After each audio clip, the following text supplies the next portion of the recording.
Hello দাদা, দাদা ভালো আছেন?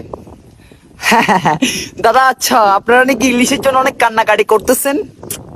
আর দাদা ইলিশ তো পাঠানো যাবে না দাদা, আপনি ইলিশের বদলে লইট্টা মাছ খাই ফেলেন। আমাদের বাংলাদেশে লইট্টা মাছ অ্যাভেলেবেল বুঝছেন, 120 টাকা করে কেজি। ইলিশে বলতে আপনারা লইট্টা মাছ পার্সেল করে পাঠিয়ে দিতে পারি কুরিয়ান করে। যদি প্রয়োজন হয় লইট্টা মাছ খাইতে পারেন, ইলিশ দেওয়া যাবে না দাদা। আপনারা একটা কাজ করেন, ইলিশ তো পাবেন না, আপনাদেরকে আমি ইলিশের ছবি দিচ্ছি, ছবিটা দেখে আপনারা কি মানে একটু দেখে দেখে মনকে সান্ত্বনা দেন।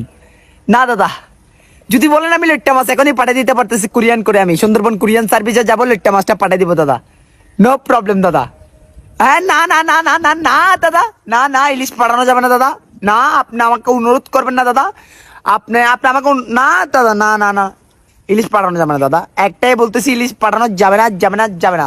আপনি লইট্টা মাছ খাইতে চাইলে আমি এখনই কুরিয়ান করে পাঠিয়ে দিচ্ছি। ওকে ঠিক আছে। আর না